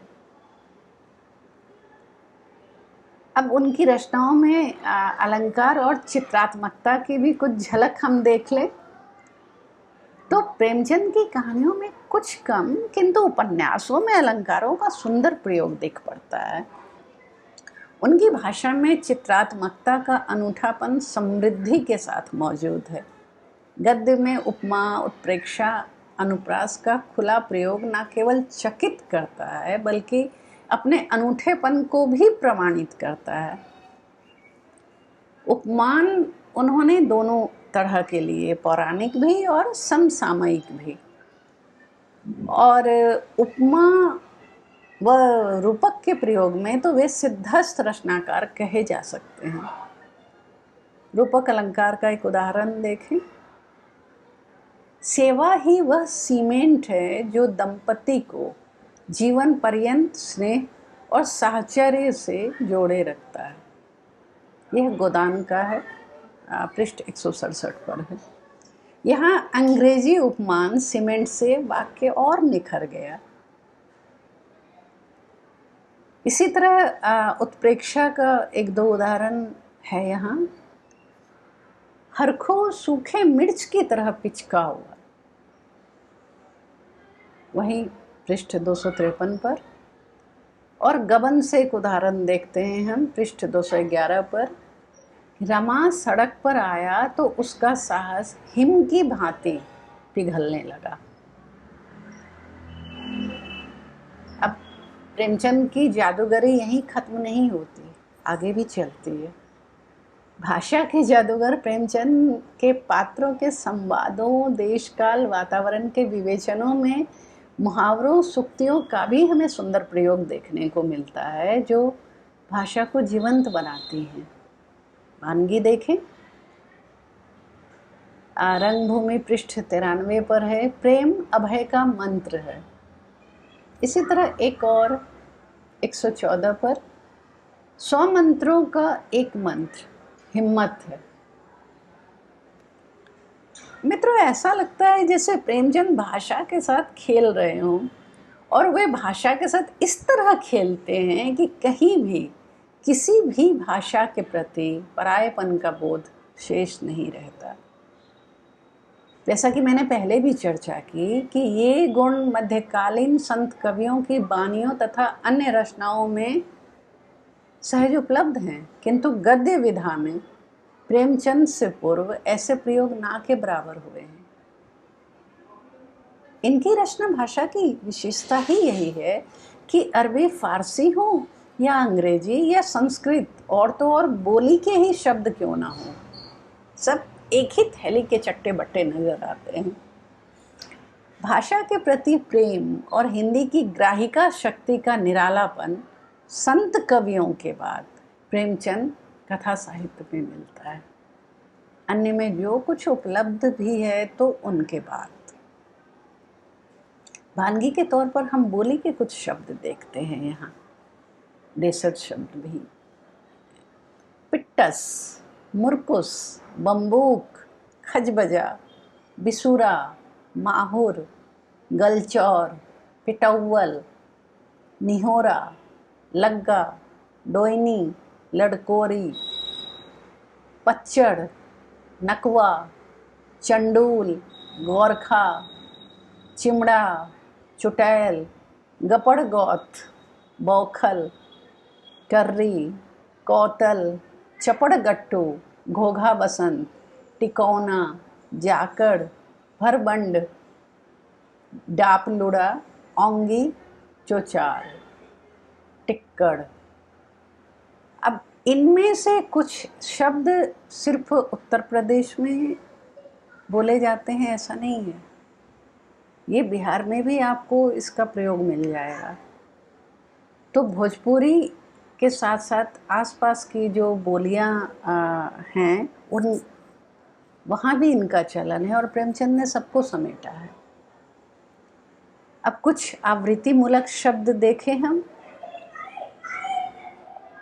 छेड़छाड़, प्रसाद वरसाद, जमा जत्था, सीधे साधे, हक्का बक्का, खुल्लम खुल्ला, छुई मुई, सिट्टी पिट्टी, बनी ठनी, हिसाब किताब, धूमधाम, औने पौने, मकान वकान, कोर कसर, भेंट भाट, बचा खुचा, हर्फ ब हर्फ, धौल धप्पा, हील हवाला, धुकुर मुकुर, खून खच्चर, लोटपोट, इलाज विलाज, जली कटी, खोटी खड़ी, धक्कम धक्का, भाग्य वाग्य, मोटा झोटा, ठंड वंड, आलसी वालसी, दाई वाई, ठीक ठाक।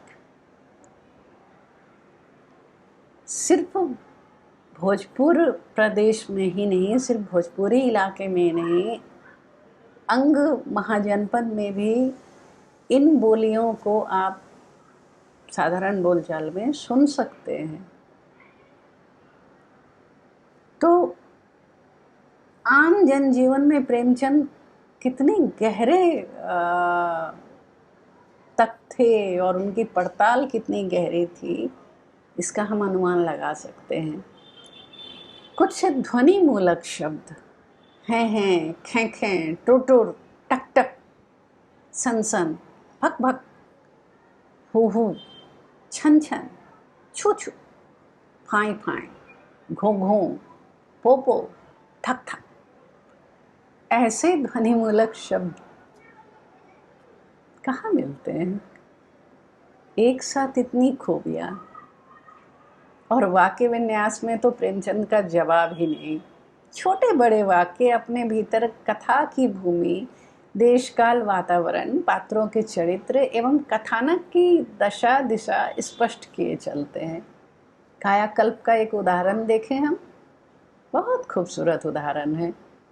पत्नी साथ, खाली हाथ, नई जगह, ना किसी से राह, ना रस्म, संकोची प्रकृति, उदार हृदय, उन्हें प्रयाग में कितना कष्ट होगा।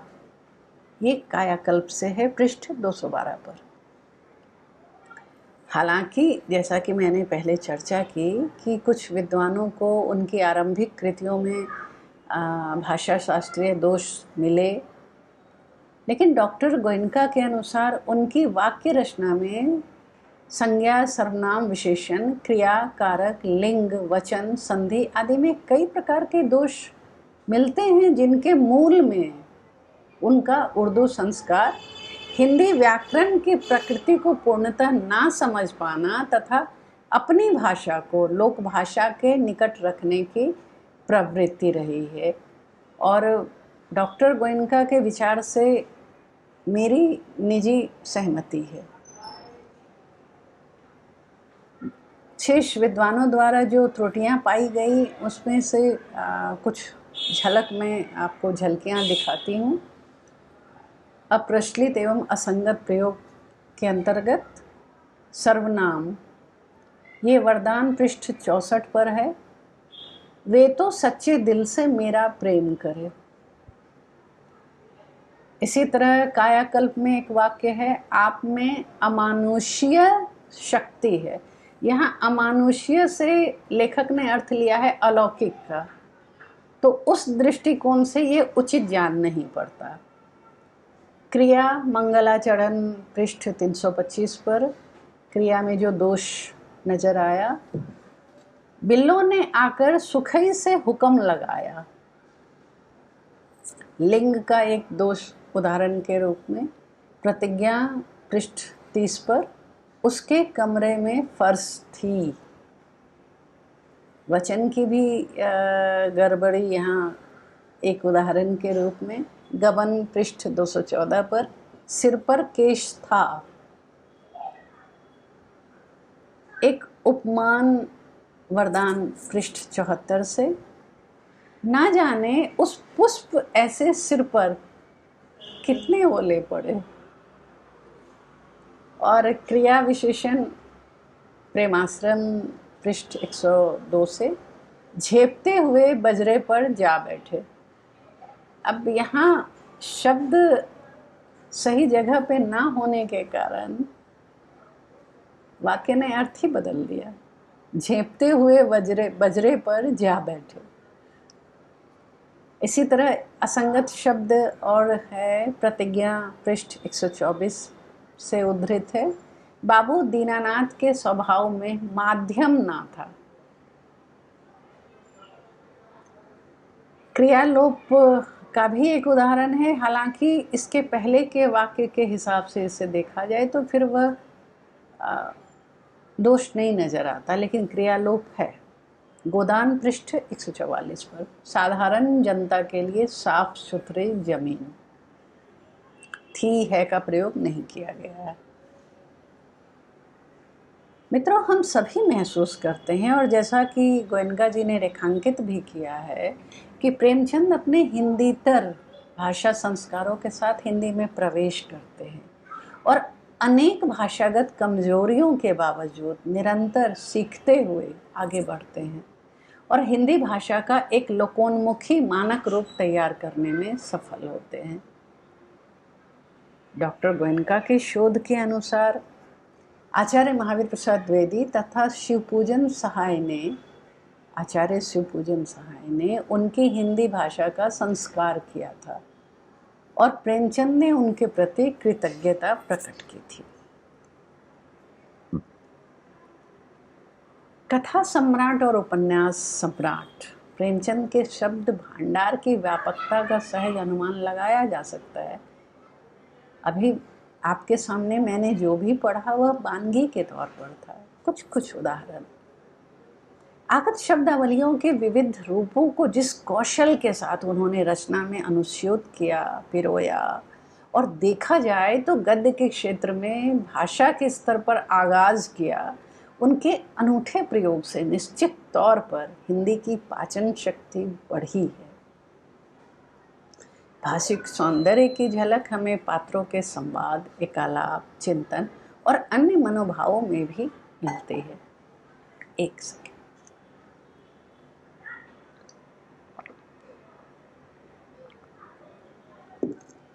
पात्र अनुकूल भाषा निश्चित तौर पर रचना को जीवंतता देती है, उसे रोचक और सुष्ठु बनाती है। पंडित की संस्कृतनिष्ठ भाषा तो दलित मजदूर की ग्रामीण बोली, जिसमें अभ्रंश, तद्भव तथा देशज शब्दों की सुगंध बरकरार रहती है। कई बार तो विदेशी शब्द भी देसीपन से भरे होते हैं, जिन्हें मैंने आगत शब्द कहा। तत्कालीन राजनीतिक स्थिति परिस्थितियों के साथ ही पात्रों के मनोविज्ञान का भी खुलासा होता जाता है। पात्रों के मनोविज्ञान पर आगे चर्चा होगी। पात्र के जाति, धर्म, स्थान के अनुरूप भाषा का प्रयोग तो प्रेमचंद का कौशल है ही, किंतु कहीं कहीं विपरीत स्थिति भी देखने में आती है जो स्वाभाविक प्रतीत नहीं होती। जैसे कि रंगभूमि का ईसाई पात्र मिस्टर क्लार्क संक्षिप्त, सृष्टि, उत्तरोत्तर, अतिशयोक्ति जैसे क्लिष्ट तत्सम शब्द का मुक्त प्रयोग करता दिखता है। मित्रों, संभव है कि ये उर्दू से हिंदीकरण का प्रतिफल हो, क्योंकि पहले तो उर्दू में लिखा गया है यह उपन्यास। बहरहाल, अब हम कुछ बातें मनोविज्ञान पर करें। प्रेमचंद की रचना का कालक्रम के अनुसार अगर अनुशीलन किया जाए, जिस पर कि डॉक्टर गोयनका ने बार बार जोर दिया है कि यदि प्रेमचंद की रचना को समझना है, उसके विकास को समझना है, तो कालक्रम के अनुसार आप अनुशीलन करें, तो स्पष्ट दिख पड़ता है कि उनके लेखन के विकास पथ पर बढ़ती कहानियों में देश, काल, वातावरण का पात्र और उसके मनोविज्ञान से गहरा तालमेल है। नंदुलारे वाजपेयी मानते भी हैं कि प्रेमचंद की कहानियों में चित्रित परिस्थितियों और भावों के बीच गहरा सामंजस्य स्थापित हो गया है। उनके चित्रण अधिक मनोवैज्ञानिक, तथ्यपूर्ण और अकृत्रिम होने लगे हैं। प्रेमचंद ने स्वयं स्वीकारा है कि उत्तम कहानी वह है जिसका आधार मनोवैज्ञानिक सत्य हो। उन्होंने यह भी माना कि साहित्य मनुष्य की सुषुप्त अवस्था में पड़ी भावनाओं को जागृतावस्था में लाने की चेष्टा करता है। लेखक मानव प्रकृति का सूक्ष्म दृष्टि से अवलोकन करता है, मनोविज्ञान का अध्ययन करता है और यह यत्न करता है कि उसके पात्र हर हालत में और हर मौके पर इस तरह का आचरण करें जैसे रक्त मांस का बना मनुष्य करता है। यह सच है कि प्रेमचंद सामाजिक सरोकारों के रचनाकार माने जाते हैं। बावजूद इसके उनकी कृतियों में पात्रों के मनोविज्ञान की सूक्ष्म पड़ताल मिलती है। प्रेमचंद के उपन्यास सेवा सदन की समीक्षा सितंबर 1919 ईस्वी को प्रतिभा नामक पत्रिका में प्रकाशित हुई। समीक्षक ने पहली बार प्रेमचंद के चरित्र प्रधान उपन्यास की उद्भावना तथा चरित्रों के सूक्ष्म एवं स्वाभाविक छिपे मनोविकारों के सजीव चित्रण में प्रवीणता के लिए प्रशंसा की। हिंदी के मूर्धन्य आलोचक आचार्य रामचंद्र शुक्ल ने भी पात्रों की अंतः प्रकृति एवं शील वैचित्र्य के पहली बार सफलतापूर्वक चित्रण पर प्रेमचंद की प्रशंसा की। पंडित रामकृष्ण शुक्ल शिलीमुख ने सरस्वती भाग 30 संख्या 2 में प्रेमचंद की कला शीर्षक लेख में मनोवैज्ञानिक कथा साहित्य की रचना का श्रेय देते हुए कहा कि उनके ग्रंथ स्वयं कला के चाहे उतने अच्छे उदाहरण ना हो, पर इसे कोई अस्वीकार नहीं कर सकता कि हिंदी साहित्य में मनोवैज्ञानिक उपन्यास कहानियों की जो इतनी चर्चा होने लगी है सो उन्हीं के आगमन के बाद से। हिंदी साहित्य के परवर्ती विद्वानों में अगर हम देखें तो doctor Devraj Upadhyay, doctor Bharat Bhushan Agrawal, doctor Nagendra, doctor Shashi Bhushan Singhal और डॉक्टर कमल किशोर गोयनका ने प्रेमचंद की कृतियों में मनोविज्ञान के तत्वों की खोज की और अपने विचार प्रकट किए। डॉक्टर देवराज उपाध्याय के विचार रेखांकन योग्य हैं। डॉक्टर उपाध्याय मानते हैं कि विषय तथा अभिव्यक्ति की पद्धति दोनों ही प्रकार से उपन्यास मनोवैज्ञानिक हो सकते हैं। आगे उन्होंने यह भी कहा है कि कुछ विषय ही मनोवैज्ञानिक होते हैं और कुछ पद्धतियां भी कृति को मनोवैज्ञानिक स्वरूप प्रदान करती हैं। डॉक्टर नगेंद्र का मानना है कि प्रेमचंद का व्यक्तित्व और साहित्य साधारण और व्यावहारिक मनोविज्ञान तक ही सीमित है, क्योंकि उनमें सूक्ष्म चिंतन और मनोविश्लेषण, तीव्र अंतर्द्वंद्व, काम मूलक मनोग्रंथियों का अभाव है। डॉक्टर भारत भूषण अग्रवाल मानते हैं कि प्रेमचंद युग के उत्कर्ष के समय ही मनोविश्लेषण कथा साहित्य में प्रकट होने लगा था। और डॉक्टर कमल किशोर गोयनका मानते हैं कि प्रेमचंद हिंदी के प्रथम मनोवैज्ञानिक कथाकार थे। प्रेमचंद निर्विवाद रूप से सामाजिक उद्देश्य हेतु क्रियारत मानव और व्यावहारिक मनोविज्ञान के लेखक हैं। उनकी दृष्टि में वही कथाकार सफल है जो पात्रों के मनोगत भावों तक पहुंचता है और मानवीय हृदय के रहस्यों को खोलने में सफल होता है। डॉक्टर गोयनका के अनुसार प्रेमचंद मनोवैज्ञानिक विश्लेषण के साथ जीवन के यथार्थ तथा उसके स्वाभाविक चित्रण को संयुक्त करते हैं। वे पात्रों की सामाजिकता और उनकी क्रियात्मकता के प्रति मुख्यतः प्रतिबद्ध हैं, किंतु वे पात्रों की निजता, उसकी व्यक्तिगत प्रवृत्तियों को भी बनाए रखते हैं। प्रेमचंद कथा में घटनात्मकता के प्रति विद्रोह करके चरित्र को केंद्र में स्थापित करते हैं, उसके बहिरंग और अंतरंग को जोड़ते हैं और उसके अंतर्मन के उद्घाटन के लिए आवश्यकता अनुसार उन्हीं वैज्ञानिक विधियों का प्रयोग करते हैं जो परवर्ती मनोवैज्ञानिक कथाकार जैनेन्द्र, इलाचंद जोशी आदि करते हैं। डॉक्टर गोयनका यह भी मानते हैं कि प्रेमचंद ऐसे पात्र चुनते हैं जो परिवार और समाज में जीते हैं और अपने मन एवं संसार के साथ युद्ध करते हैं। वे मनोचिकित्सक नहीं हैं और ना ही रोगी के केस हिस्ट्री को चुनते हैं। प्रेमचंद पहले कथाकार का धर्म निभाते हैं और मनोविज्ञान को बाद में रखते हैं, परंतु वे अपने शिल्प का अंग बनाए रखते हैं। डॉक्टर गोयनका इस बात से सहमत हैं कि मनोवैज्ञानिक उपन्यासों और कहानियों में जिन विधियों का प्रयोग होता है वे फ्रायड, युंग आदि के अनुसार अंतःप्रेरणा, आवेगज आचरण, अंतर्द्वंद्व, अंतर्विवाद, मूल वृत्तियाँ तथा ग्रंथियाँ, मानसिक कार्य पद्धतियाँ तथा मनोविश्लेषण की विधियों के रूप में जानी जाती हैं। प्रेमचंद के उपन्यासों में इन विधियों की झलक मिलती है। गबन का एक प्रसंग देखें उदाहरण के रूप में, पृष्ठ 268 पर। रमा का बयान शुरू हुआ। पहला ही वाक्य सुनकर जालपा सिहर उठी। दूसरे वाक्य ने उसकी त्योरियों पर बल डाल दिए। तीसरे वाक्य ने उसके चेहरे का रंग फक कर दिया और चौथा वाक्य सुनते ही वह एक लंबी सांस खींचकर पीछे रखी कुर्सी पर टिक गई।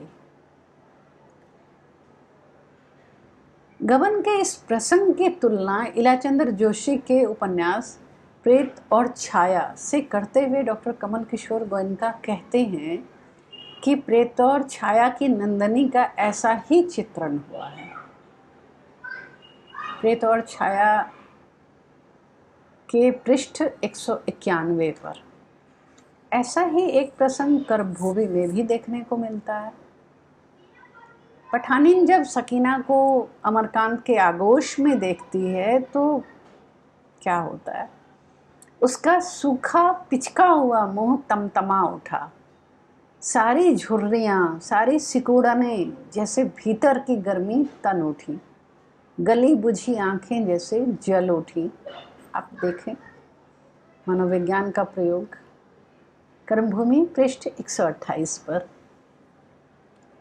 प्रेमचंद ने अंतः प्रेरणा पर लिखा भी है कि मानव चरित्र की एक विशेषता यह है कि हम बहुधा ऐसे काम कर डालते हैं जिन्हें करने की हमें इच्छा नहीं होती।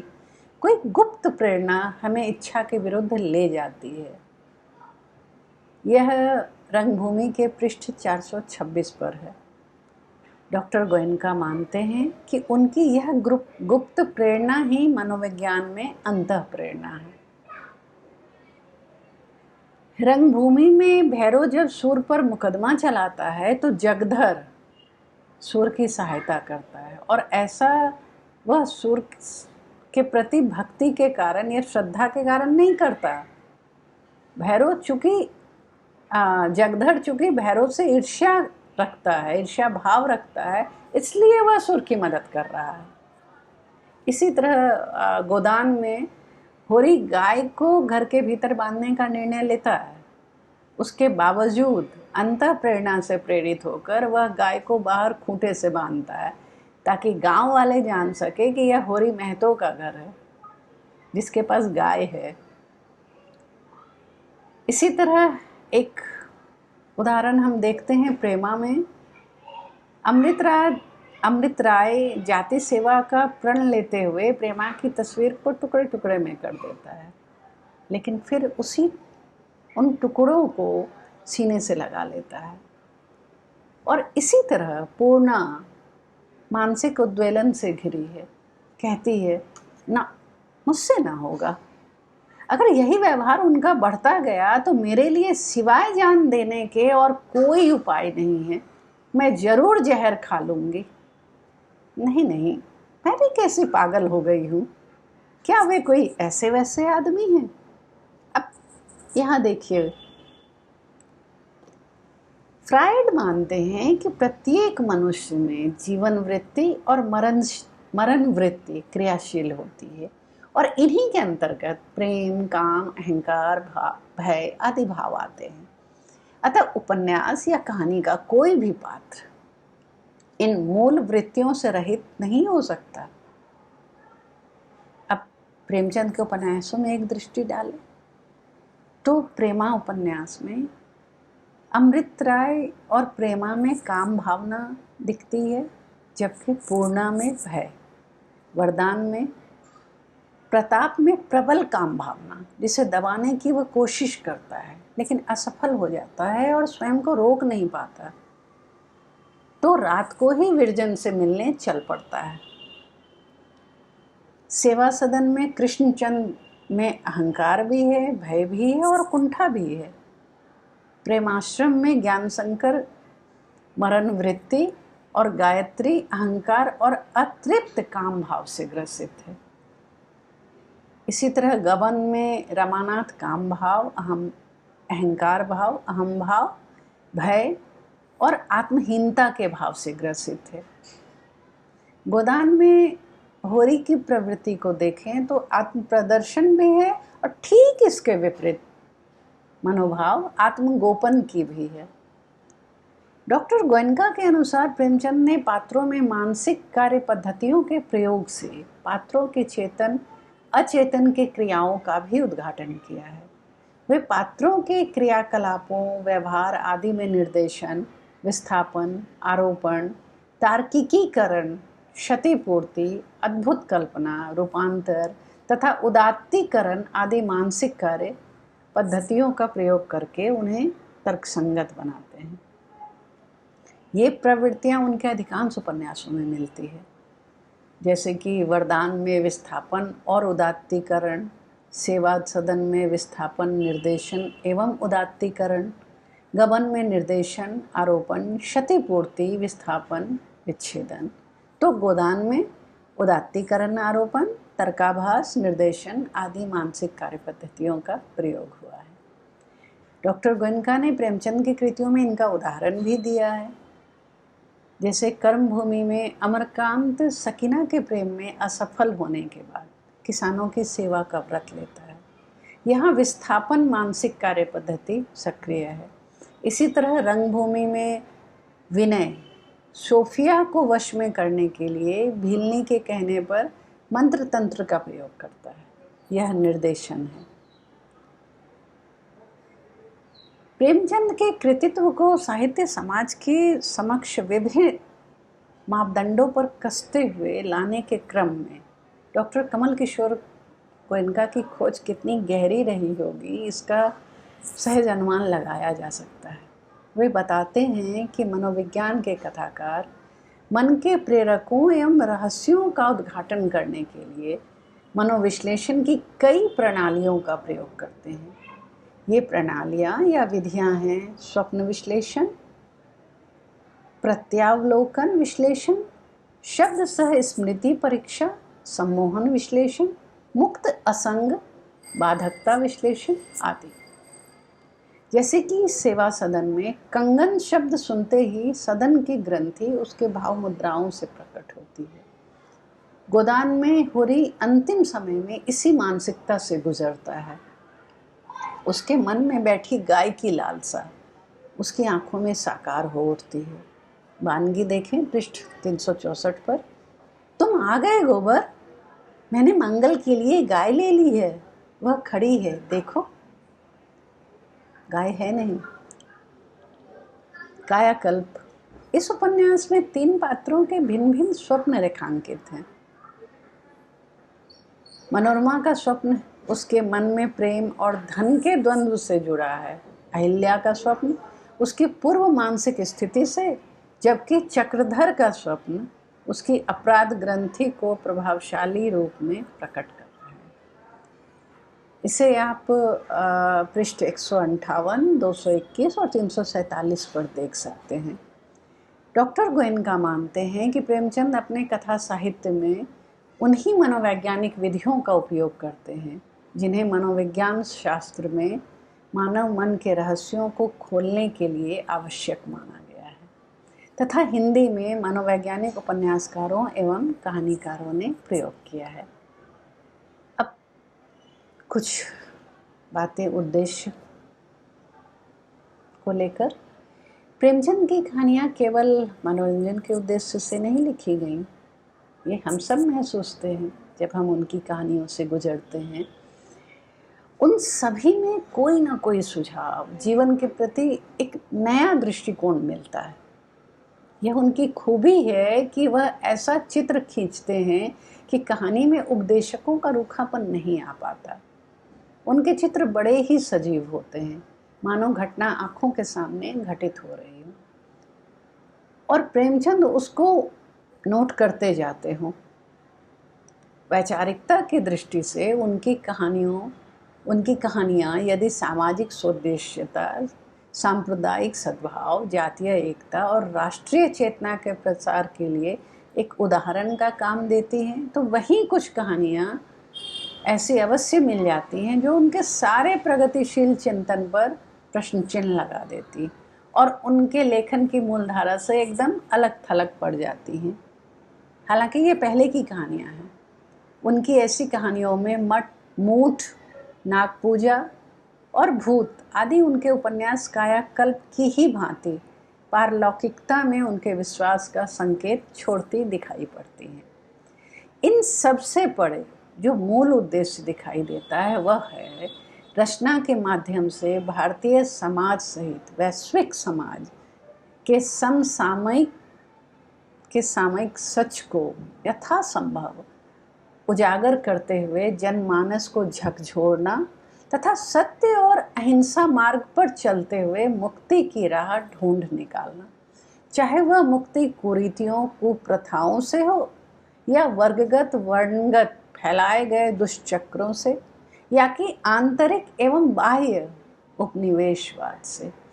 प्रेमचंद अपनी कलम के साथ ये अन्याय के खिलाफ खड़े हैं। आदर्श समापन उनका आरंभिक उद्देश्य रहा, जो क्रमशः यथार्थ के साथ तालमेल बिठाता हुआ अंततः यथार्थ समापन की भूमि को छू लेता है। और गोदान इसका बेहतरीन उदाहरण है। भाव एवं कला में संतुलन, अनूठापन भी दूध पानी की तरह घुला मिला है। पाठक का जो वर्ग जिस बौद्धिक स्तर से जुड़े रिक्त ना लौटे, यह किसी भी रचनाकार का विशेष उद्देश्य होता है। और कहना ना होगा कि प्रेमचंद ने इस उद्देश्य को 100% प्राप्त किया। भीड़ में खास होने योग्य रचनाकार बनने वाले परवर्ती लेखकों में शायद ही कोई ऐसा नाम हो जिन्होंने प्रेमचंद की रचनाओं के साथ यात्रा ना की हो और अपनी अपनी समझ के अनुरूप आत्मसात ना किया हो और अपनी नई शैली, अलग पहचान विकसित करने में सक्षम ना हुए हों। प्रेमचंद रचनावली वास्तव में एक ऐसा पिटारा है जिसमें हर एक के लिए कुछ ना कुछ मौजूद है। अब यह लेने वाले पर निर्भर है कि वह स्वयं को कितना समृद्ध कर सकता है, कितना समृद्ध करना चाहता है। मित्रों, आज आपसे थोड़े विस्तार से बात हुई और इसमें कई एक पुस्तकों से मुझे जो जानकारी हासिल हुई वह मैं आपके सामने लेकर आई।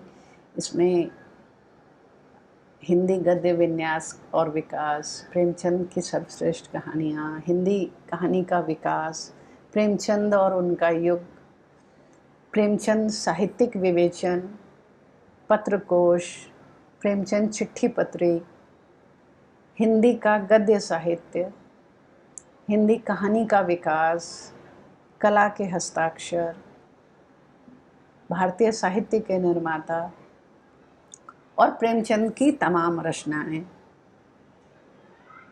मानसरोवर, रंगभूमि, गोदान, कर्मभूमि, सारे उपन्यास और कहानियों का संग्रह। इसके साथ ही हिंदी का गद्य साहित्य और प्रेमचंद एक कृति व्यक्तित्व तथा महाकाव्य प्रतिभा के धनी प्रेमचंद, इन कृतियों का सहयोग मिला और डॉक्टर गोयनका के शोध और लेखन ने बड़ा सहयोग दिया। तो आज यहीं पर चर्चा समाप्त करते हैं। अगली बार फिर एक नए विषय के साथ हाजिर होती हूँ। तब तक के लिए नमस्कार।